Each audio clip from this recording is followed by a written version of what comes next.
Whole family support ಸಿಕ್ತು. ಅಂದ್ರೆ devil cinema ಓಡ್ಲಿಕ್ಕೆ ಅಥವಾ ಜನರು ಥಿಯೇಟರ್ ಬಂದು ನೋಡ್ಲಿಕ್ಕೆ ಕಾರಣವಾಯ್ತು. 100 ಕೋಟಿ ಕ್ಲಬ್ ಸೇರುವಂತಹ ಎಲ್ಲಾ ಲಕ್ಷಣವೂ ಕೂಡ ಡೆವಿಲ್ ಸಿನಿಮಾಗೆ ಇದೆ ಅಂತಂದ್ರೆ ನಿಜವಾಗ್ಲೂ ಕೂಡ ತಪ್ಪಾಗ್ಲಿಕ್ಕಿಲ್ಲ. ಪೊಲಿಟಿಷಿಯನ್ ಕ್ಯಾರೆಕ್ಟರ್ ನ ಮಾಡಿದ್ದಾರೆ. ಅವ್ರೇನಾದ್ರು ರಾಜಕೀಯಕ್ಕೆ ಬರ್ತಾರ? ಬಾಸ್ ನೀವು ಎಲ್ಲಿದ್ರು ಕೂಡ ನೆಮ್ಮದಿಯಾಗಿರ್ಬೇಕು, ನಾವು ನಿಮ್ಮ ಸಿನಿಮಾವನ್ನ ಗೆಲ್ಲಿಸ್ಕೊಡ್ತೀವಿ, ಅದನ್ನ ಅವರು ಪ್ರೂವ್ ಕೂಡ ಮಾಡಿದ್ದಾರೆ ದರ್ಶನ್ ಅವರ ಫ್ಯಾನ್ಸ್. ಅವರಿಗೆ ಬೆನ್ನೋವು ಇರುತ್ತೆ, ಅವರಿಗೆ ಶೂಟಿಂಗ್ ನಲ್ಲಿ ಪಾಲ್ಗೊಳ್ಳಿಕ್ಕೆ ಕಷ್ಟ ಇರುತ್ತೆ. ಆ ಸಮಯದಲ್ಲಿಯೂ ಕೂಡ ಅವ್ರು ಆರಾಮಾಗಿ ಬಂದು ರೆಸ್ಟ್ ಮಾಡ್ಬೋದಿತ್ತು. ಬಟ್ ಅವ್ರು ಆ ಕೆಲಸ ಮಾಡಕ್ ಹೋಗಲ್ಲ. ಯಾಕೆ? ಸುಮ್ನೆ ಅವರಿಗೆ ಬಾಕ್ಸ್ ಆಫೀಸ್ ಸುಲ್ತಾನ ಅಂತ ಕರೆಯಲ್ಲ. ಈ ಎಲ್ಲಾ ಒಂದಷ್ಟು ಚಾಲೆಂಜ್ ನ ಎದುರಿಸಿ ನಿಂತಾಗ್ಲೇ ಅವರು ಚಾಲೆಂಜಿಂಗ್ ಸ್ಟಾರ್ ಆದ್ರು. ಆತ್ಮೀಯ ಕನ್ನಡ ಪಿಕ್ಚರ್ ವೀಕ್ಷಕರಿಗೆ ನಮಸ್ಕಾರ. ನಾನು Pallavi Raj. The devil cinema, challenging star Darshan ಅವರ ಅಭಿನಯದ ಸಿನಿಮಾ ನಿನ್ನೆ ರಿಲೀಸ್ ಆಗಿದೆ. ಸಾಕಷ್ಟು ಅಭಿಮಾನಿಗಳ ಮನ್ನಣೆ ಹಾಗೆ ಜನರ ಮನ್ನಣೆಯನ್ನು ಕೂಡ ಗಳಿಸಿಕೊಂಡಿರುವಂತಹ ಸಿನಿಮಾ. ದರ್ಶನ್ ಅವರು ಜೈಲಿಗೆ ಹೋಗಿದ್ದಾರೆ. ಯಾರಪ್ಪ ಸಿನಿಮಾವನ್ನ ಗೆಲ್ಲಿಸ್ತಾರೆ, ಯಾರು ಸಿನಿಮಾವನ್ನ ನೋಡ್ತಾರೆ ಅನ್ನುವಂಥವ್ರಿಗೆ ಇದೊಂದು ಬೆಸ್ಟ್ ಸಿನಿಮಾ ಅಂತಾನೆ ಹೇಳ್ಬೋದು.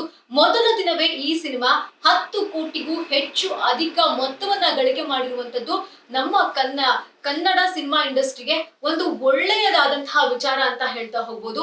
ಹಾಗೆ ಕತೆ ಹೇಗಿದೆ, ದರ್ಶನ್ ಅವರು ಈ ಕಥೆಯನ್ನ ಹೇಗೆ ಆಯ್ಕೆ ಮಾಡ್ಕೊಂಡ್ರು, ಸಿನಿಮಾ ನೋಡಿದ್ರೆ ನಿಮ್ಗೆ ಗೊತ್ತಾಗ್ತಾ ಹೋಗುತ್ತೆ. ದರ್ಶನ್ ಅವರ ಶೇಡ್ ಆಗಿರಬಹುದು, ಅವರ ಲುಕ್ ಆಗಿರಬಹುದು, ಅವ್ರು ಹೊಡೆಯುವಂತಹ ಮಾಸ್ ಡೈಲಾಗ್ ಆಗಿರಬಹುದು, ಧಮಾಕೆದಾರ್ ಪರ್ಫಾರ್ಮೆನ್ಸ್ ಅನ್ನ ಡೆವಿಲ್ ಸಿನಿಮಾದಲ್ಲಿ ದರ್ಶನ್ ಅವರು ಕೊಟ್ಟಿರುವಂತದನ್ನ ನೋಡ್ತಾ ಹೋಗ್ಬೋದು. ಅಂದ್ರೆ ಡೆವಿಲ್ ಸಿನಿಮಾ ಗೆಲ್ಲಲಿಕ್ಕೆ ಏನು ಕಾರಣಗಳಿರಬಹುದು? ಸದ್ಯಕ್ಕೆ ದರ್ಶನ್ ಅವರಂತೂ ಪ್ರಮೋಷನ್ ಅಲ್ಲಿ ಭಾಗವಹಿಸಿಲ್ಲ. ಅದೊಂದು ಮೈನ್ ಮ್ಯಾಟರ್ ಅಂತಾನೆ ಹೇಳ್ಬೋದು. ಹಾಗಾದ್ರೆ ಏನು ವರ್ಚಸ್ಸಿದೆ, ಸಿನಿಮಾ ಹೇಗೆ ಗೆಲ್ತು ಅಂತ ನೋಡೋದಾದ್ರೆ, ಮೊದಲನೇದಾಗಿ ದರ್ಶನ್ ಅವರ ಸೆಲೆಬ್ರಿಟೀಸ್ ಅವರ ಕೈಯನ್ನ ಹಿಡಿದಿದ್ದಾರೆ. ಹಾಗೆ ಮತ್ತೊಂದು ವಿಶೇಷ ಏನಪ್ಪಾ ಅಂತಂದ್ರೆ, ದರ್ಶನ್ ಅವರ ಇಷ್ಟು ಸಿನಿಮಾಗಳಲ್ಲಿಯೂ ಕೂಡ ಅವರ ಪತ್ನಿ ವಿಜಯಲಕ್ಷ್ಮಿ ಅವರು ಅವರಿಗೆ ಒಂದು ಬ್ಯಾಕ್ ಬೋನ್ ಆಗಿದ್ರು ಒಪ್ಕೊಳ್ಳೋಣ. ಆದ್ರೆ ಅವರು ಫೀಲ್ಡ್ ಗಿಲ್ದು ಎಲ್ಲೂ ಕೂಡ ಪ್ರಚಾರ ಮಾಡೋದಾಗಿರಬಹುದು ಈ ರೀತಿಯಾಗಿ ಕಾಣಿಸ್ಕೊಂಡಿರಲಿಲ್ಲ. ಅದೇ for the first time Darshan ಅವರಿಗೆ ಡೆವಿಲ್ ಸಿನಿಮಾಕ್ಕೆ ಹೋಲ್ ಫ್ಯಾಮಿಲಿ ಸಪೋರ್ಟ್ ಸಿಕ್ತು. ಒಂದ್ ಕಡೆ ಅವ್ರ ಅಳಿಯ ಚಂದು ಆಗಿರಬಹುದು, ಒಂದ್ ಕಡೆ ಅವರ ಮಗ ಆಗಿರಬಹುದು, ಇನ್ನೊಂದ್ ಕಡೆ ಅವರಿಗೆ ಸಪೋರ್ಟಿವ್ ಆದಂತಹ ಧನ್ವೀರ್ ಅವ್ರು ಆಗಿರಬಹುದು, ಮತ್ತೊಂದು ಕಡೆ ಅವರ ಪತ್ನಿ ವಿಜಯಲಕ್ಷ್ಮಿ ಆಗಿರಬಹುದು. ಈಗ ಕೆಲವೊಂದು ಸಿಚುವೇಶನ್ ನ ತುಂಬಾ ಚೆನ್ನಾಗಿ ಹ್ಯಾಂಡಲ್ ಮಾಡಿದ್ರು. ಇದರಿಂದಲೂ ಕೂಡ ಆ ಡೆವಿಲ್ ಸಿನಿಮಾಗೆ ಒಂದು ರೀತಿಯಲ್ಲಿ ಅಂದ್ರೆ ಡೆವಿಲ್ ಸಿನಿಮಾ ಓಡ್ಲಿಕ್ಕೆ ಅಥವಾ ಜನರು ಥಿಯೇಟರ್ ಬಂದು ನೋಡ್ಲಿಕ್ಕೆ ಕಾರಣವಾಯ್ತು. ಅದನ್ನ ಹೊರತುಪಡಿಸಿ ದರ್ಶನ್ ಅವರು ನಂಬಿರುವಂತಹ ಸೆಲೆಬ್ರಿಟೀಸ್ ದರ್ಶನ್ ಅವರ ಕೈ ಹಿಡಿತಾರೆ. ಸೊ ಫಸ್ಟ್ ಶೋ ಅಂತೂ ಏನ್ ಕ್ರೌಡ್ ಇತ್ತು ಅಂತಂದ್ರೆ, ನಿಜವಾಗ್ಲೂ ಕೂಡ ಇದನ್ನೆಲ್ಲದನ್ನು ಕೂಡ ಫೀಲ್ ಮಾಡ್ಬೇಕು ಅಂತ ಪ್ರತಿಯೊಬ್ಬರಿಗೂ ಕೂಡ ಅನ್ಸಿತ್ತು. ಅಂದ್ರೆ ಆಲ್ಮೋಸ್ಟ್ ಎಲ್ರು ಅನ್ಕೊಂಡಿದ್ರು, ಅಂದ್ರೆ ದರ್ಶನ್ ಅವರು ಜೈಲಿನಲ್ಲಿದ್ದಾರೆ, ಯಾರು ಸಿನಿಮಾ ನೋಡ್ತಾರೆ ಅಂತ ಎಲ್ಲರೂ ಅನ್ಕೊಂಡಿದ್ದಂತಹ ಟೈಮ್ ನಲ್ಲಿ ಡೆವಿಲ್ ರಿಲೀಸ್ ಆಗುತ್ತೆ. ಫ್ಯಾನ್ಸ್ ನಿಜವಾಗಿಯೂ ಕೂಡ ಹಬ್ಬವನ್ನೇ ಮಾಡ್ಬಿಟ್ಟಿದ್ದಾರೆ. ಹಾಗಾದ್ರೆ ಏನೆಲ್ಲ ಕಾರಣದಿಂದ ಡೆವಿಲ್ ಗೆಲ್ತು ನೋಡೋದಾದ್ರೆ, ಎಷ್ಟು ಬಾಕ್ಸ್ ಆಫೀಸ್ ನಲ್ಲಿ ಎಷ್ಟು ಕಲೆಕ್ಷನ್ ಮಾಡ್ತು, ಸಾಲು ರಜೆ ಇದೆ, ವೀಕೆಂಡ್ಸ್ ಇದೆ, ಕ್ರಿಸ್ಮಸ್ ಇದೆ, ನ್ಯೂ ಇಯರ್ ಇದೆ, ಇನ್ನು ಸಾಕಷ್ಟು ಕೋಟಿ ಅಂದ್ರೆ 100 ಕೋಟಿ ಕ್ಲಬ್ ಸೇರುವಂತಹ ಎಲ್ಲಾ ಲಕ್ಷಣವೂ ಕೂಡ ಡೆವಿಲ್ ಸಿನಿಮಾಗೆ ಇದೆ ಅಂತಂದ್ರೆ ನಿಜವಾಗ್ಲೂ ಕೂಡ ತಪ್ಪಾಗ್ಲಿಕ್ಕಿಲ್ಲ. ಸಿನಿ ಪಂಡಿತರು ಹೇಳ್ತಿರುವಂತಹ ಒಂದು ರೀಸನ್ ಏನಂತಂದ್ರೆ, ದರ್ಶನ್ ಅವರ ಸಿನಿಮಾ ಅಂತಂದ್ರೇನೆ ಹಾಗೆ ಸಾಕಷ್ಟು ಜನರಿಗೆ ಕೆಲಸ ಕೊಟ್ಟಿದೆ, ಸಾಕಷ್ಟು ಜನರಿಗೆ ಅನ್ನವೂ ಕೂಡ ಹಾಕಿದೆ. ಅದರ ಜೊತೆಗೆ ದರ್ಶನ್ ಅವರ ಸಿನಿಮಾದಲ್ಲಿ ಸಾಕಷ್ಟು ಜನ ದುಡ್ದಿದ್ದಾರೆ, ಕೆಲಸವನ್ನ ಗಿಟ್ಟಿಸ್ಕೊಂಡಿದ್ದಾರೆ. ದರ್ಶನ್ ಅವರ ಹಾನೆಸ್ಟಿ ಆಗಿರಬಹುದು, ಅವರು ಸಿನಿಮಾದ ಮೇಲೆ ತೋರಿಸುವಂತಹ ಡೆಡಿಕೇಶನ್ ಆಗಿರಬಹುದು. ಸೊ ನಿಮ್ಗೆಲ್ರಿಗೂ ಕೂಡ ಗೊತ್ತಿರುತ್ತೆ ದರ್ಶನ್ ಅವ್ರಿಗೆ ಏನೆಲ್ಲ ಆಯ್ತು ಈ ಒಂದು ವರ್ಷದಲ್ಲಿ ಅಂತ ಗೊತ್ತಿರುತ್ತೆ. ಅವರು ಶೂಟಿಂಗ್ ನಲ್ಲಿ ಪಾಲ್ಗೊಳ್ಳುವಂತಹ ಅವಕಾಶಗಳು ಬಹಳ ಕಡಿಮೆ ಇರುತ್ತೆ. ಆಗ್ಲೂ ಕೂಡ ಪರ್ಮಿಷನ್ ಅನ್ನ ತಗೊಂಡ್ ಬರ್ತಾರೆ. ಯಾಕೆ?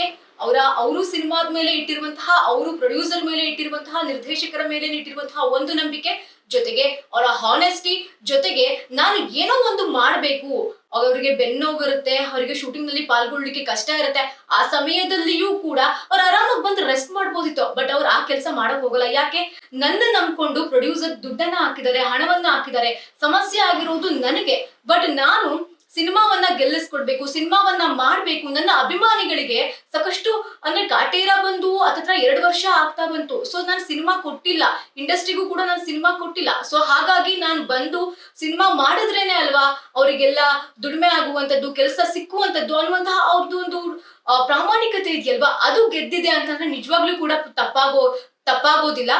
ಸದ್ಯಕ್ಕೆ ಡೆವಿಲ್ ಕತೆ ಒಂದ್ ಲೈನ್ ಅಲ್ಲಿ ಹೇಳ್ತಾ ಹೋಗೋದಾದ್ರೆ, ಈ ಹಿಂದೆ ಕಾಟೇರ ಸಿನಿಮಾ ಬಂತು, ಇಂಡಸ್ಟ್ರಿ ಇನ್ನೇನು ಬತ್ತೋಗ್ತಾ ಇದೆ ಅನ್ನೋ ಟೈಮಿಗೆ ಕಾಟೇರ ಸಿನಿಮಾ ಬರುತ್ತೆ.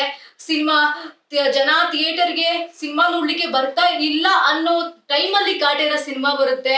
ದರ್ಶನ್ ಅವರು ಸಿನಿಮಾವನ್ನ ಗೆಲ್ಲಿಸ್ಕೊಡ್ತಾರೆ, ದರ್ಶನ್ ಅವರ ಅಭಿಮಾನಿಗಳು ಸಿನಿಮಾವನ್ನ ಗೆಲ್ಲಿಸ್ಕೊಡ್ತಾರೆ. ಆ ಟೈಮ್ ನಲ್ಲಿ ಒಂದೇ ಮಾತು, ಕಾಟೇರನ ಬಾಕ್ಸ್ ಆಫೀಸ್ ಪೀಸ್ ಆಗುತ್ತೆ ಅಂತ. ಸದ್ಯಕ್ಕೆ ನೋಡೋದಾದ್ರೆ ಕಾಟೇರ ಆದ ನಂತರದಲ್ಲಿ ಬಂದಂತಹ ದರ್ಶನ್ ಅವರ ಮೊದಲ ಚಿತ್ರ ಡೆವಿಲ್ ನಿಜವಾಗಿಯೂ ಕೂಡ ಬಾಕ್ಸ್ ಆಫೀಸ್ ಶೇಕ್ ಆಗ್ತಾ ಇದೆ. ಸುಮ್ನೆ ಅವರಿಗೆ ಬಾಕ್ಸ್ ಆಫೀಸ್ ಸುಲ್ತಾನ ಅಂತ ಕರೆಯಲ್ಲ, ಈ ಎಲ್ಲಾ ಒಂದಷ್ಟು ಚಾಲೆಂಜ್ ನ ಎದುರಿಸಿ ನಿಂತಾಗ್ಲೇ ಅವರು ಚಾಲೆಂಜಿಂಗ್ ಸ್ಟಾರ್ ಆದ್ರು. ಸೊ ಸದ್ಯಕ್ಕೆ ಹೇಳೋದಾದ್ರೆ ನಿಜವಾಗಿಯೂ ಕೂಡ ಅವರಿಗೆ ಚಾಲೆಂಜಿಂಗ್ ಸ್ಟಾರ್ ಅಂತ ಯಾಕೆ ಕರೀತಾರೆ ಅಂತ ಅನ್ನೋದನ್ನ ಇವಾಗ ಗೊತ್ತಾಗ್ತಾ ಇದೆ ಅಂತ ಹೇಳ್ಬೋದು. ಇವೆಲ್ಲ ಒಂದಷ್ಟು ಚಾಲೆಂಜಿಂಗ್ ನ ಎದುರಿಸಿ ಅವರು ಚಾಲೆಂಜಿಂಗ್ ಸ್ಟಾರ್ ಆಗ್ತಾರೆ. ಸೊ ಸದ್ಯಕ್ಕೆ ದರ್ಶನ್ ಅವರ ಲುಕ್ ಆಗಿರಬಹುದು, ಅವರು ಕಾಣಿಸ್ಕೊಂಡಿರುವಂತಹ ಎರಡೂ ಶೇಡ್ ನಲ್ಲಿ ಏನ್ ಕಾಣಿಸ್ಕೊಂಡಿದ್ದಾರೆ ಡೆವಿಲ್ ಸಿನಿಮಾದಲ್ಲಿ, ಈ ಹಿಂದೆ ಯಾವ ಸಿನಿಮಾದಲ್ಲಿಯೂ ಕೂಡ ನಾವು ನೋಡ್ಲಿಕ್ಕೆ ಸಾಧ್ಯ ಇಲ್ಲ. ಯಾಕೆಂದ್ರೆ ಅವರು ಸ್ಟೈಲಿಶ್ ಲುಕ್ ನಲ್ಲಿ ಕಾಣಿಸ್ಕೊಂಡಂತಹ ಒಂದಷ್ಟು ಸಿನಿಮಾಗಳಾಗಿರಬಹುದು, ಆ ನಂತರದಲ್ಲಿ ಬಂದಂತಹ ರೀಸೆಂಟ್ ಆಗಿ ಅಂತಂದ್ರೆ 2 ವರ್ಷದ ಹಿಂದೆ ಬಂದಂತಹ ಕಾಟೇರ ಆಗಿರಬಹುದು. ಅಲ್ಲಿ ಅವರು ಸೆಲೆಕ್ಟ್ ಮಾಡ್ಕೊಂಡಂತಹ ಕ್ಯಾರೆಕ್ಟರ್ ಹೇಗಿರುತ್ತೆ ಅಂತಂದ್ರೆ, ಒಂದು ಮಿಡಿಲ್ ಕ್ಲಾಸ್ ಆಗಿರುವಂತಹ ಯುವಕನ ಪಾತ್ರವನ್ನ ತಗೊಂಡಿರ್ತಾರೆ, ಅಥವಾ ಒಂದು ಪೊಲೀಸ್ ಆಗಿರ್ತಾರೆ, ಅಥವಾ ಒಂದು ರೌಡಿನೋ, ಲೈಕ್ ಈ ರೀತಿಯ ಒಂದು ಕ್ಯಾರೆಕ್ಟರ್ ನ ಸೆಲೆಕ್ಟ್ ಮಾಡ್ಕೊಂಡಿರ್ತಾರೆ. ಬಟ್ ಈ ಸಿನಿಮಾದಲ್ಲಿ ನಾವು ಯೋಚನೆ ಮಾಡ್ಲಿಕ್ಕೂ ಕೂಡ ಸಾಧ್ಯವಿಲ್ಲ, ಆ ರೀತಿಯಾದಂತಹ ಪಾತ್ರವನ್ನ ದರ್ಶನ್ ಅವರು ಮಾಡಿದ್ದಾರೆ. ಫಾರ್ ದಿ ಫಸ್ಟ್ ಟೈಮ್ ಅಂದ್ರೂ ಕೂಡ ತಪ್ಪಾಗೋದಿಲ್ಲ ಅನ್ಸುತ್ತೆ, ಪೊಲಿಟಿಷಿಯನ್ ಕ್ಯಾರೆಕ್ಟರ್ ನ ಮಾಡಿದ್ದಾರೆ. ಅವ್ರೇನಾದ್ರು ರಾಜಕೀಯಕ್ಕೆ ಬರ್ತಾರ ಅನ್ನುವಂತಹ ಒಂದು ಪ್ರಶ್ನೆ ಕೂಡ ಈ ಸಂದರ್ಭದಲ್ಲಿ ಉದ್ಭವವಾಗುತ್ತೆ. ಬಟ್ ಗೊತ್ತಿಲ್ಲ, ಬಂದ್ರೂ ಬರಬಹುದು ಮೇ ಬಿ. ಯಾಕಂದ್ರೆ ಎಲ್ರು ಕೂಡ ಅಂದ್ಕೊಂಡಿದ್ರು ದರ್ಶನ್ ಅವರ ಸಿನಿ ಜರ್ನಿಯ ಲಾಸ್ಟ್ ಸಿನಿಮಾ ಡೆವಿಲ್ ಆಗುತ್ತೆ ಅಂತ. ಬಹುಶಃ ಗೊತ್ತಿಲ್ಲ, ಅದು ಅವ್ರು ಬಂದ ನಂತರದಲ್ಲಿ ಸಿನಿಮಾವನ್ನ ಮಾಡ್ಬೇಕು ಅನ್ನೋದು ನಮ್ಮೆಲ್ಲರ ಆಸೆ ಕೂಡ ಹೌದು. ಬಟ್ ಪೊಲಿಟಿಷಿಯನ್ ಏನಾದ್ರೂ ಆಗಬಹುದಾ ಅನ್ನೋ ಒಂದು ಹಿಂಟ್ ಕೂಡ ಸಿನಿಮಾದ ಮೂಲಕ ದರ್ಶನ್ ಅವರು ಕೊಟ್ಟಿದ್ದಾರೆ ಅಂತ ಫ್ಯಾನ್ಸ್ ಕೂಡ ಹೇಳ್ತಾ ಇದ್ದಾರೆ. ಬಟ್ ಅವರ ಫ್ಯಾನ್ಸ್ ಹೇಳ್ತಾ ಇರುವಂತದ್ದು ಒಂದೇ ಮಾತು, ಬಾಸ್ ನೀವು ಎಲ್ಲಿದ್ರೂ ಕೂಡ ನೆಮ್ಮದಿಯಾಗಿರ್ಬೇಕು, ನಾವು ನಿಮ್ಮ ಸಿನಿಮಾವನ್ನ ಗೆಲ್ಲಿಸ್ಕೊಡ್ತೀವಿ. ಅದನ್ನ ಅವರು ಪ್ರೂವ್ ಕೂಡ ಮಾಡಿದ್ದಾರೆ ದರ್ಶನ್ ಅವರ ಫ್ಯಾನ್ಸ್. ಹಾಗಾದ್ರೆ ಹೇಗೆ ಡೆವಿಲ್ ಸಿನಿಮಾ 100 ಕೋಟಿ ಕ್ಲಬ್ ಸೇರುತ್ತೆ, ಅದರಲ್ಲೂ ಕೂಡ ಈ ಒಂದು ವಾರದಲ್ಲಿ 50 ಕೋಟಿ ಹೇಗೆ ಗಳಿಕೆ ಮಾಡುತ್ತೆ? ಸೊ ನಾನು ಅದನ್ನ ನಿಮ್ಗೆ ಹೇಳ್ತಾ ಹೋಗ್ತೀನಿ. ಡೆವಿಲ್ ಸಿನಿಮಾ 100% ಪೈಸಾ ವಸೂಲ್ ಸಿನಿಮಾ ಆಗಿದೆ. ಎಂಟರ್ಟೈನ್ಮೆಂಟ್ ವೈಸ್ ಆಗಿರಬಹುದು ಅಥವಾ ಕ್ಯಾರೆಕ್ಟರ್ ವೈಸ್ ಆಗಿರಬಹುದು, ಅಲ್ಲಿ ಒಂದು ತಾರಾಗಣ ಇದೆಯಲ್ವಾ, ಅದರಲ್ಲಿ ನಿಮಗೆ 100% ನೀವೇನ್ ದುಡ್ಡು ಕೊಟ್ಟಿರ್ತೀರಾ ಅಷ್ಟನ್ನು ಕೂಡ ಪೈಸಾ ವಸೂಲ್ ಮಾಡ್ಬಿಡ್ತೀರಾ. ಆ ರೀತಿಯಾಗಿ ಆ ರೇಂಜ್ಗೆ ಎಂಟರ್ಟೈನ್ಮೆಂಟ್ ನ ಅವರು ನಿಮ್ಗೆ ಕೊಟ್ಟಿದ್ದಾರೆ. ಅದರಲ್ಲೂ ಕೂಡ ದರ್ಶನ್ ಅವರಿಂದ ಏನೆಲ್ಲ ಎಕ್ಸ್ಪೆಕ್ಟ್ ಮಾಡ್ಬೋದು, ನೀವು ಅದನ್ನ ಸಿನಿಮಾದಲ್ಲೇ ಹೋಗಿ ನೋಡ್ಬೇಕಾಗಿದೆ. ನೆನ್ನೆ ಫಸ್ಟ್ ಡೇನೆ ಸಿನಿಮಾ 10 ಕೋಟಿಗೂ ಅಧಿಕ ಮೊತ್ತವನ್ನ ಕಲೆಕ್ಷನ್ ಮಾಡಿದೆ ಅಂತ ಹೇಳ್ಬೋದು. ಅಂದ್ರೆ ನೋಡ್ತಾ ಹೋಗಿ, ನೆನ್ನೆ ಒಂದು ದಿನಕ್ಕೆ 10 ಕೋಟಿ ಅಂದ್ರೆ ಇವತ್ತು ಫ್ರೈಡೆ, ಹಾಗೇನೆ ನಾಳೆ ನಾಡಿದ್ದು 2 ದಿನ ವೀಕೆಂಡ್, ಇವತ್ತು 10 ಕೋಟಿ ಅಥವಾ ನಾಳೆ 10 ಕೋಟಿ, ನಾಳೆ 10 ಕೋಟಿ, ಹೀಗೆ ನಾವು ದಿನ 10 ಕೋಟಿ ಅಂತ ಕಲೆಕ್ಷನ್ ಮಾಡ್ತಾ ಹೋದ್ರೆ ಸದ್ಯಕ್ಕೆ ಸಾಲು ರಜೆ ಇರೋದ್ರಿಂದ, ಮತ್ತೆ ಮುಂದಿನ ವಾರ ಕ್ರಿಸ್ಮಸ್ ಬರುತ್ತೆ, ಮುಂದಿನ ತಿಂಗಳು ನ್ಯೂ ಇಯರ್ ಇದೆ. ಸೊ ಹೀಗಾಗಿ ಪ್ರತಿ ವಾರದ ಒಂದು ಕೌಂಟ್ ನ ಪ್ರಕಾರ ಸಿನಿ ಪಂಡಿತರು ಹೇಳ್ತಿರುವಂತಹ ಪ್ರಕಾರ ಈ ಸಿನಿಮಾ 1 ವಾರ ಅಥವಾ 2 ವಾರದಲ್ಲಿಯೇ 50 ಕೋಟಿ ಕಲೆಕ್ಷನ್ ಅನ್ನ ಮಾಡಬಹುದು ಅಂತ ಕೂಡ ಹೇಳ್ತಾ ಇದ್ದಾರೆ. ಯಾಕಂದ್ರೆ ಸಾಮಾನ್ಯವಾಗಿ ದರ್ಶನ್ ಅವರ ಸಿನಿಮಾ ಅಂತಂದ್ರೆ ಅಬ್ವಿಯಸ್ಲಿ ಅವರಿಗೆ ಬಾಕ್ಸ್ ಆಫೀಸ್ ಸುಲ್ತಾನ ಅಂತ ಯಾಕೆ ಕರೀತಾರೆ ಅಂದ್ರೆ ಇದೇ ರೀಸನ್ಗೆ ಅಂತ ಹೇಳ್ಬೋದು. ದರ್ಶನ್ ಅವರ ಸಿನಿಮಾ ಅಂತಂದ್ರೆ ಅಲ್ಲಿ ಕೋಟಿಗೂ ಹೆಚ್ಚು ಅಮೌಂಟ್ ಕಲೆಕ್ಟ್ ಆಗುವಂತದ್ನು ಕೂಡ ನಾವು ನೋಡ್ತಾ ಹೋಗ್ಬೋದು. ಅದಾದ ನಂತರದಲ್ಲಿ ಈ ಹಿಂದೆ ಅಂದ್ರೆ ಇದೇ ಪರಿಸ್ಥಿತಿ ದರ್ಶನ್ ಅವ್ರಿಗೆ ಇರುತ್ತೆ. ದರ್ಶನ್ ಅವರು ಜೈಲಿನಲ್ಲಿ ಇರ್ತಾರೆ. ಈ ಹಿಂದೆ ಸಾರಥಿ ಸಿನಿಮಾ ಕೂಡ ಬರುತ್ತೆ. ಆ ಸಂದರ್ಭದಲ್ಲಿಯೂ ಕೂಡ ದರ್ಶನ್ ಅವರು ಜೈಲಿನಲ್ಲಿ ಇರ್ತಾರೆ. ಅವರ ಸಿನಿಮಾವನ್ನ ಅವರು ನಂಬಿರುವಂತಹ ಸೆಲೆಬ್ರಿಟೀಸ್ ಗೆಲ್ಲಿಸಿಕೊಡ್ತಾರೆ.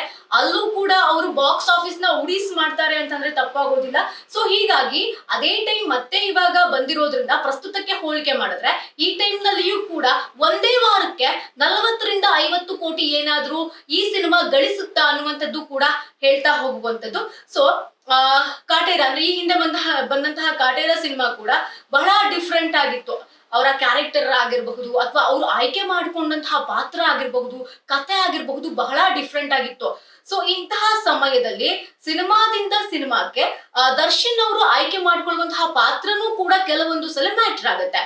ಅಂದ್ರೆ ಜನರ ಒಳಿತಿಗಾಗಿ ಆ ಸಿನಿಮಾದಲ್ಲಿ ಅವರು ಜೈಲಿಗೆ ಹೋಗಿ ಬರ್ತಾರೆ. ಅಂದ್ರೆ ಜನರೇ ಅವ್ರಿಗೆಲ್ಲ ಆಗಿರ್ತಾರೆ. ಇಂತಹ ಟೈಮ್ ನಲ್ಲಿ ಏನಾಗುತ್ತೆ ಅನ್ನೋದು ಕತೆ ಆಗಿರುತ್ತೆ. ಸೊ ಇದರಿಂದ 100% ಅವರ ವೃತ್ತಿ ಜೀವನಕ್ಕೆ ಕಾಟೇರ ಆಗಿರಬಹುದು, ಡೆವಿಲ್ ಆಗಿರಬಹುದು, ಒಂದು ಬೇರೆ ರೀತಿಯ ವರ್ಚಸ್ಸನ್ನ ತಂದು ಕೊಡುತ್ತೆ. ಹಾಗಾಗಿ ಅಭಿಮಾನಿಗಳು ಏನು ಅವರ ಸೆಲೆಬ್ರಿಟೀಸ್ ಇದ್ರೆ, ಅವರು ಪ್ರೀತಿಯಿಂದ ಕರೆಯುವಂತಹ ಸೆಲೆಬ್ರಿಟೀಸ್ ಇದ್ರೆ, ಅವರು ಈ ಡೆವಿಲ್ ಸಿನಿಮಾವನ್ನ ಗೆಲ್ಲಿಸ್ಕೊಡ್ತಾ ಇದ್ದಾರೆ ಅನ್ನೋದು ಕೂಡ ನಾವು ನೋಡ್ತಾ ಹೋಗ್ಬೋದು. ಆದ್ರೆ ಈ ಡೆವಿಲ್ ಸಿನಿಮಾ ದರ್ಶನ್ ಅವರ ವೃತ್ತಿ ಜೀವನಕ್ಕೆ ಏನಾದ್ರೂ ಹತ್ತಿರವಾಗಿದ್ಯಾ ಅನ್ನುವಂತಹ ಮಾತು ಕೂಡ, ಅಂದ್ರೆ ಒಬ್ಬ ಮನುಷ್ಯನಿಗೆ ಒಳ್ಳೆಯ ಗುಣಗಳು ಕೂಡ ಇರುತ್ತೆ, ಕೆಟ್ಟ ಗುಣಗಳು ಕೂಡ ಇರುತ್ತೆ. ಅದನ್ನ ಸಿನಿಮಾದ ಮೂಲಕ ಹೇಳುವಂತಹ ಪ್ರಯತ್ನ ಏನಾದ್ರೂ ಮಾಡಿದಾರ ಅನ್ನುವಂತಹ ಪ್ರಶ್ನೆ ಕೂಡ ಇರೋದನ್ನ ನೋಡ್ಬೋದು. ಹಾಗೆ ರಜೆಗಳು ಅಂದ್ರೆ ಸಾಲು ಸಾಲು ರಜೆಗಳು ಇರೋದ್ರಿಂದ, ವೀಕೆಂಡ್ ಇರೋದ್ರಿಂದ, ಹಬ್ಬ ಇರೋದ್ರಿಂದ, ನ್ಯೂ ಇಯರ್ ಇರೋದ್ರಿಂದ ಜನರು ಆಬ್ವಿಯಸ್ಲಿ ಚಿತ್ರಮಂದಿರಗಳಿಗೆ ಹೋಗೇ ಹೋಗ್ತಾರೆ.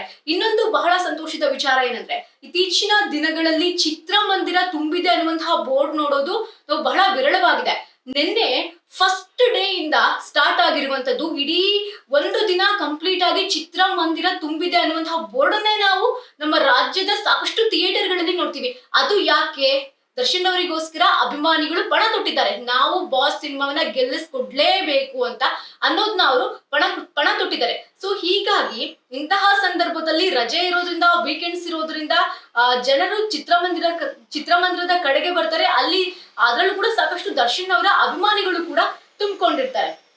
ಸೊ ಮೊದ್ಲಿಗೆ ಅಂದ್ರೆ ಡೆವಿಲ್ ಸಿನಿಮಾ ದರ್ಶನ್ ಅವರ ಪಾಲಿಗೆ ಡೂ ಆರ್ ಡೈ, ಅಂದ್ರೆ ಮಾಡು ಇಲ್ಲವೇ ಮಾಡಿ, ಗೆಲ್ಲೇಬೇಕು ಸಿನಿಮಾ, ನಮ್ ಬಾಸ್ ಸಿನಿಮಾವನ್ನ ನಾವು ಗೆಲ್ಲಿಸ್ಕೊಡ್ಲೇಬೇಕು ಅನ್ನುವಂಥದ್ದನ್ನ ಅಭಿಮಾನಿಗಳು ಆ ರೀತಿಯಾಗಿ ಯೋಚನೆ ಮಾಡಿರೋದ್ರಿಂದ ಈ ಸಿನಿಮಾ ಗೆಲ್ಲಿಕ್ಕೆ ಇದು ಒಂದು ಕಾರಣ ಅಂತ ಹೇಳ್ತಾ ಹೋಗ್ಬೋದು. ಈಗಾಗಲೇ ಅಂದ್ರೆ ನಿನ್ನೆ ಫಸ್ಟ್ ಡೇನೆ ಕಲೆಕ್ಷನ್ 10 ಕೋಟಿಗೂ ಹೆಚ್ಚು ಮೊತ್ತ ಆಗಿರೋದ್ರಿಂದ ಇನ್ನೇನು ಇವತ್ತಿನ ಅಂದ್ರೆ ಫ್ರೈಡೆ ಅಂತಂದ್ರೆ ಇವತ್ತು ಕೂಡ ಸಾಕಷ್ಟು ಚಿತ್ರಗಳು ರಿಲೀಸ್ ಆಗುವಂತಹ ದಿನ ಆಗಿರುತ್ತೆ. ಬಟ್ ನಮ್ಮ ಕನ್ನಡದಲ್ಲಿ ಡೆವಿಲ್ ಸಿನಿಮಾ ಬಂದಿರೋದ್ರಿಂದ ಅಭಿಮಾನಿಗಳು ಥಿಯೇಟರ್ಗೆ ಬರ್ತಾರೆ, ಸಿನಿಮಾವನ್ನ ನೋಡ್ತಾರೆ. ಅದ್ರಲ್ಲೂ ಕೂಡ ಆಫ್ಲೈನ್ ಅಲ್ಲಿ ದರ್ಶನ್ ಅವರಿಗೆ ಹೆಚ್ಚು ಅಭಿಮಾನಿಗಳಿರೋದು, ಹಾಗೆ ಆನ್ಲೈನ್ ನಲ್ಲಿಯೂ ಕೂಡ ಅಷ್ಟೇ ಅಭಿಮಾನಿಗಳಿದ್ದಾರೆ. ಸೊ ಇದ್ರಿಂದನೂ ಕೂಡ ಥಿಯೇಟರ್ಗೆ ಜನ ಬರ್ತಾರೆ. ಸೊ ಹೀಗಾಗಿ ಸಿನಿಮಾದ ಕಲೆಕ್ಷನ್ ಹೆಚ್ಚಾಗುತ್ತೆ ಅನ್ನೋದು ಸಿನಿಮಾ ಪಂಡಿತರು ಹೇಳ್ತಿರುವಂತಹ ಮಾತಾಗಿದೆ. ಈ ಎಲ್ಲಾ ಚಾಲೆಂಜ್ ಅನ್ನ ಎದುರಿಸಿರೋದ್ರಿಂದ ದರ್ಶನ್ ಅವರು ಚಾಲೆಂಜಿಂಗ್ ಸ್ಟಾರ್ ಅನ್ನೋದನ್ನ ಮತ್ತೊಮ್ಮೆ ಪ್ರೂವ್ ಮಾಡ್ಕೊಂಡಿದ್ದಾರೆ. ದರ್ಶನ್ ಅವರ ವ್ಯಕ್ತಿತ್ವವೇ ಹಾಗೆ, ನಾನ್ ಕೆಲಸ ಮಾಡ್ಬೇಕು, ನನ್ನಿಂದ ನಿರ್ಮಾಪಕರಿಗೆ ತೊಂದರೆ ಆಗ್ಬಾರ್ದು, ನಿರ್ದೇಶಕರಿಗೆ ತೊಂದರೆ ಆಗ್ಬಾರ್ದು, ಸಹ ಕಲಾವಿದರಿಗೆ ತೊಂದರೆ ಆಗ್ಬೋದು ಅನ್ನೋದೇ ದರ್ಶನ್ ಅವರು ಯಾವಾಗ್ಲೂ ಕೂಡ ಇದನ್ನ ರೂಢಿಸ್ಕೊಂಡು ಬಂದಿದ್ದಾರೆ ಅಂತಾನೆ ಹೇಳ್ಬೋದು. ಅದರಲ್ಲೂ ಪ್ರಮುಖವಾಗಿರುವಂತದ್ದು ಮತ್ತೊಂದು ಏನಪ್ಪಾ ಅಂತಂದ್ರೆ, ಅವರು ಸಿನಿಮಾದ ಮೇಲೆ ತೋರಿಸುವಂತಹ ಡೆಡಿಕೇಶನ್, ಹಾನೆಸ್ಟಿ ಆಗಿರ್ಬೋದು, ಇದನ್ನೆಲ್ಲ ನೋಡ್ತಾ ಇರೋದ್ರಿಂದ ಈ ಸಿನಿಮಾ ಅದು ಒಂದು ಕಾರಣದಿಂದ ಗೆದ್ದಿದೆ ಅಂತ ಹೇಳ್ಬೋದು. ನಂತರ ದರ್ಶನ್ ಅವರ ಫೈಟಿಂಗ್ ಡೇ ನೋಡ್ಲಿಕ್ಕೆ ಒಂದಷ್ಟು ಫ್ಯಾನ್ಸ್ ಬೇಸ್ ಇದೆ. ಹಾಗೇನೆ ದರ್ಶನ್ ಅವ್ರನ್ನ ರೊಮ್ಯಾಂಟಿಕ್ ಲುಕ್ ನಲ್ಲಿ ನೋಡ್ಲಿಕ್ಕೂ ಕೂಡ ಒಂದಷ್ಟು ಫ್ಯಾನ್ಸ್ ಬೇಸ್ ಇದೆ. ಅವರ ಒಂದು ಫೈಟಿಂಗ್ ಆಗಿರಬಹುದು, ಆಕ್ಟಿಂಗ್ ಆಗಿರಬಹುದು, ಅದರಲ್ಲೂ ಡೆವಿಲ್ ಸಿನಿಮಾ ಅಂತ ಬಂದಾಗ ಸ್ವಲ್ಪ ವಿಭಿನ್ನವಾಗಿ ಅವರು ಕಾಣಿಸ್ಕೊಂಡಿರೋದ್ರಿಂದ ಸಂಗೀತ, ಮ್ಯೂಸಿಕ್ ಆಗಿರಬಹುದು, ಇದೆಲ್ಲವೂ ಕೂಡ ಮ್ಯಾಟರ್ ಆಗುತ್ತೆ. ಸೊ ಇದರಿಂದ ಫ್ಯಾನ್ಸ್ ಹೆಚ್ಚಾಗಿ ಥಿಯೇಟರ್ ನಲ್ಲೇ ಬಂದು ನಮ್ಮ ಬಾಸ್ ನ ನಾವು ಬೆಳ್ಳಿ ಪರದೆ ಮೇಲೆ ಕಣ್ತುಂಬಿಕೊಳ್ಬೇಕು ಅಂತ ನೋಡ್ತಿರೋರು ಕೂಡ ಇದ್ದಾರೆ. ಅದನಂತರದಲ್ಲಿ ಈ ಡೆವಿಲ್ ಅನ್ನೋದು ದರ್ಶನ್ ಅವರ ವೃತ್ತಿ ಬದುಕಿಗೆ ಹೊಸ ಮೈಲಿಗಲ್ಲನ್ನು ಕೊಡುತ್ತೆ, ಹೊಸ ಬ್ರೇಕ್ ಅನ್ನ ಕೊಡುತ್ತೆ ಅಂತ ಹೇಳ್ಬೋದು. ಹಾಗೆ ನಮ್ಮ ಕನ್ನಡ ಸಿನಿಮಾಗಳಿಗೂ ಕೂಡ ಅಂತ ಹೇಳ್ಬೋದು. ಯಾಕಂದ್ರೆ ಇತ್ತೀಚಿನ ದಿನಗಳಲ್ಲಿ 10 ಕೋಟಿ, 5 ಕೋಟಿ, 20 ಕೋಟಿ ಕ್ಲಬ್ ಅಂತಂದ್ರೆ ಇದು ಚಿಕ್ಕ ಮ್ಯಾಟರ್ ಅಲ್ವೇ ಅಲ್ಲ. ಯಾಕಂದ್ರೆ ಇತ್ತೀಚಿನ ದಿನಗಳಲ್ಲಿ ಕನ್ನಡದ ಸಿನಿಮಾವನ್ನ ಥಿಯೇಟರ್ಗೆ ಬಂದು ಜನ ನೋಡೋದೇ ಕಷ್ಟ. ಅದ್ರಲ್ಲೂ ಕೂಡ ಈ ರಾಜ್ಯಾದ್ಯಂತ ಬಿಡುಗಡೆಯಾದಂತಹ ಡೆವಿಲ್ ಸಿನಿಮಾವನ್ನ ಆ ರೀತಿಯಲ್ಲಿ ಹಬ್ಬದ ರೀತಿಯಲ್ಲಿ ಫ್ಯಾನ್ಸ್ ನೋಡ್ತಾರೆ, ಜಾತ್ರೆಯ ರೀತಿಯಲ್ಲಿ ಜನ ಸೇರ್ಕೊಂಡಿರ್ತಾರೆ ಅಂತಂದ್ರೆ ಅದು ದೊಡ್ಡ ವಿಚಾರ ಅಂತಾನೆ ಹೇಳ್ಬೋದು, ಅದು ಇಂತಹ ಸಂದರ್ಭದಲ್ಲಿ. ಸೊ ಹೀಗಾಗಿ ದರ್ಶನ್ ಅವರ ವೃತ್ತಿ ಬದುಕಿಗೆ ಈ ಡೆವಿಲ್ ಅನ್ನುವಂಥದ್ದು ಒಂದು ಹೊಸ ರೂಪವನ್ನ ಕೊಡುತ್ತೆ ಅಂತಂದ್ರೆ ಕೂಡ ಸುಳ್ಳಾಗೋದಿಲ್ಲ. ದರ್ಶನ್ ಅವರ ಸಿನಿ ಜೀವನದಲ್ಲೇ ಇದೊಂದು ಹೊಸ ಎರ ಅಂತ ಹೇಳ್ಬೋದು.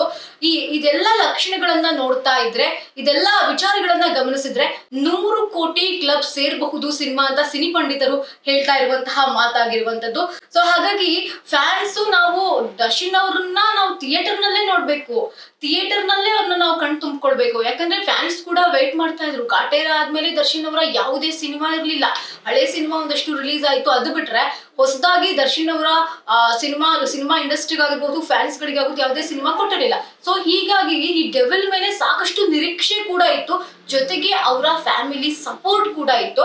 ನಮ್ಮ ಕನ್ನಡ ಪಿಕ್ಚರ್ಗೆ ದರ್ಶನ್ ಅವರ ಅಳಿಯ ಚಂದು ಅವರು ಒಂದು ಮಾತನ್ನ ಹೇಳಿರ್ತಾರೆ, ಜನರೇ ನಮ್ಗೆ ಸಿನಿಮಾವನ್ನ ಗೆಲ್ಲಿಸ್ಕೊಡ್ತಾ ಇದ್ದಾರೆ ಅನ್ನುವಂತಹ ಮಾತು. ಅಂದ್ರೆ ಅವರಿಗೂ ಕೂಡ ಸಿಕ್ಕಾಪಟ್ಟೆ ಖುಷಿ ಆಗಿದೆ. ಈ ರೇಂಜ್ಗೆ ಬರ್ತಾರೆ, ಬರೋರೆಲ್ಲ ಪ್ರತಿಯೊಬ್ರು ಕೇಳ್ತಾ ಇದ್ದಿದ್ದು ಅಲ್ಲಿ ಬಾಸ್ ಹೇಗಿದ್ದಾರೆ, ಬಾಸ್ ಹೇಗಿದ್ದಾರೆ, ಅವರ ಆರೋಗ್ಯ ಹೇಗಿದೆ, ಈ ರೀತಿಯಾದಂತಹ ಮಾತನ್ನ ಹೇಳ್ತಾ ಇದ್ರು. ನಿಜವಾಗಿಯೂ ಕೂಡ ಈ ರೀತಿಯಾಗಿ ಅಭಿಮಾನಿಗಳು ಇಟ್ಕೊಂಡಿರುವಂತದ್ದು ನಿಜವಾಗಿಯೂ ಕೂಡ ಬಹಳ ಸಂತೋಷ ಆಗುತ್ತೆ ಆ ವಿಚಾರದಲ್ಲಿ. ಸೊ ಹಾಗಾಗಿ ದರ್ಶನ್ ಅವರಿಗೆ ಅವರೇ ಸಾಟಿ. ಯಾಕೆಂದ್ರೆ ಒಬ್ಬ ವ್ಯಕ್ತಿ ತನಗೆ ನೋವಾದ್ರೂ ನಾನು ಕೆಲಸವನ್ನ ಮಾಡ್ಬೇಕು, ನನ್ನ ನಂಬಿ ಬಂಡವಾಳ ಹಾಕಿದವರಿಗೆ ಯಾವತ್ತೂ ಕೂಡ ಮೋಸ ಆಗ್ಬಾರ್ದು, ಬೇಜಾರಾಗ್ಬಾರ್ದು ಅಂತ ತನಗೆ ಎಷ್ಟು ನೋವಿದ್ರು ಆ ಸಂದರ್ಭದಲ್ಲಿ ಬಂದು ಅವ್ರು ಆರಾಮಾಗಿ ರೆಸ್ಟ್ ಮಾಡ್ಬೋದಿತ್ತು. ಆದ್ರೆ ಅವ್ರು ಆ ಕೆಲಸ ಮಾಡೋದಿಲ್ಲ. ಬರ್ತಾರೆ ನನ್ನ ನಂಬಿ ಬಂಡವಾಳ ಹಾಕಿದ್ದಾರೆ ಅಂತ ಹೇಳಿ ಅಲ್ಲೂ ಕೂಡ ನಿರ್ಮಾಪಕರಿಗೆ ಕೆಲಸವನ್ನ ಮಾಡ್ಕೊಡುವಂತಹ ಕೆಲಸವನ್ನ ದರ್ಶನ್ ಅವರು ಮಾಡ್ತಾರೆ. ಇದೆಲ್ಲ ನೋಡ್ತಾ ಇದ್ರೆ ಅವರ ಹಾನೆಸ್ಟಿಗೆ, ಡೆಡಿಕೇಶನ್ಗೆ, ಫ್ಯಾನ್ಸ್ ಇಟ್ಟಿರುವಂತಹ ಪ್ರೀತಿ ವಿಶ್ವಾಸಕ್ಕೆ, ಫ್ಯಾಮಿಲಿಯ ಒಂದು ಬ್ಲೆಸ್ಸಿಂಗ್ಸ್ಗೆ ದರ್ಶನ್ ಅವರ ಡೆವಿಲ್ ಸಿನಿಮಾ ಗೆದ್ದಿದೆ ಅಂತಾನೆ ಹೇಳ್ತಾ ಹೋಗ್ಬೋದು. ಆಫ್ಟರ್ ಕೋವಿಡ್ ಏನಪ್ಪ ಸಿನಿಮಾ ಇಂಡಸ್ಟ್ರಿ ಪರಿಸ್ಥಿತಿ ಏನಪ್ಪ ಹೀಗಾಯ್ತು ಅನ್ನೋಷ್ಟರಲ್ಲಿ ಕಾಟೇರ ಸಿನಿಮಾ ಬರುತ್ತೆ. ಕಾಟೇರ ಕೂಡ ಬಾಕ್ಸ್ ಆಫೀಸ್ ನ ಉಡೀಸ್ ಮಾಡಾಕತ್ತೆ. ಆ ರೇಂಜಿಗೆ ದರ್ಶನ್ ಅವರಿಗೆ ಫ್ಯಾನ್ಸ್ ಇರುವಂತದ್ದು, ಫ್ಯಾನ್ಸೇ ಒಂದು ಪ್ರಮೋಷನ್ ಮಾಡಿ ಡೆವಿಲ್ ಸಿನಿಮಾವನ್ನ ಗೆಲ್ಲಿಸ್ಕೊಟ್ಟಿರುವಂತದ್ದು, ಇದು ಕೂಡ ಬಹಳ ಖುಷಿಯಾದ ವಿಚಾರ ಅಂತ ಹೇಳ್ತಾ ಹೋಗ್ಬೋದು. ಸಾಮಾನ್ಯವಾಗಿ ಅವರ ಪಾತ್ರಗಳು ಅಂತ ಬಂದಾಗಲೂ ಕೂಡ ದರ್ಶನ್ ಅವರು ಬಹಳ ವಿಭಿನ್ನವಾಗಿರುವಂತಹ ಪಾತ್ರವನ್ನ ಸೆಲೆಕ್ಟ್ ಮಾಡಿದ್ದಾರೆ. ಹಾಗಾಗಿ ಈ ಡೆವಿಲ್ ಸಿನಿಮಾದಲ್ಲಿಯೂ ಕೂಡ ಅವ್ರ ಪಾತ್ರ ಬಹಳ ವಿಶೇಷವಾಗಿದೆ. ಸೊ ನೀವು ಅದನ್ನ ಥಿಯೇಟರ್ ನಲ್ಲೇ ಬಂದು ಫೀಲ್ ಮಾಡಿದ್ರೆ ಇನ್ನಷ್ಟು ಮಜಾ ಕೊಡುತ್ತೆ. ಪಕ್ಕಾ 100% ಒಂದು ಧಮಾಕೆದಾರ್ ಪರ್ಫಾರ್ಮೆನ್ಸ್, ಪೈಸಾ ವಸೂಲ್ ಅಂತಾನೆ ಹೇಳ್ಬೋದು. ಆ ರೀತಿಯಲ್ಲಿ ದರ್ಶನ್ ಅವರು ಈ ಡೆವಿಲ್ ನಲ್ಲಿ ಕಾಣಿಸ್ಕೊಂಡಿದ್ದಾರೆ. ಸೊ ನೋಡ್ತಾ ಹೋಗೋಣ ಯಾವ ರೀತಿಯಲ್ಲಿ ಯಾವ ರೀತಿಯಲ್ಲಿ ಡೆವಿಲ್ ಸಕ್ಸಸ್ ಅನ್ನ ಕಾಣುತ್ತೆ, 100 ಕೋಟಿ ಕ್ಲಬ್ ಸೇರುತ್ತಾ ಅಂತ. ಒಂದಷ್ಟು ಮಾಹಿತಿಯ ಪ್ರಕಾರ ರಜೆಗಳು ವೀಕೆಂಡ್ಸ್ ಇರೋದ್ರಿಂದ 100% ಕ್ಲಬ್ ಸೇರುತ್ತೆ ಅಂತ ಹೇಳ್ತಾ ಇರುವಂತದ್ದು. ಬಟ್ ಕಾದ್ ನೋಡೋಣ ಏನಾಗುತ್ತೆ ಅಂತ. ನಮ್ಮ ಕನ್ನಡದ ಸಿನಿಮಾವನ್ನ ಥಿಯೇಟರ್ ನಲ್ಲೇ ಬಂದು ನೋಡಿ ಅಂತ ಹೇಳ್ತಾ ಈ ಒಂದು ಸೆಗ್ಮೆಂಟ್ ಅನ್ನ ಮುಗಿಸ್ತಾ ಇದ್ದೀನಿ. ಧನ್ಯವಾದಗಳು.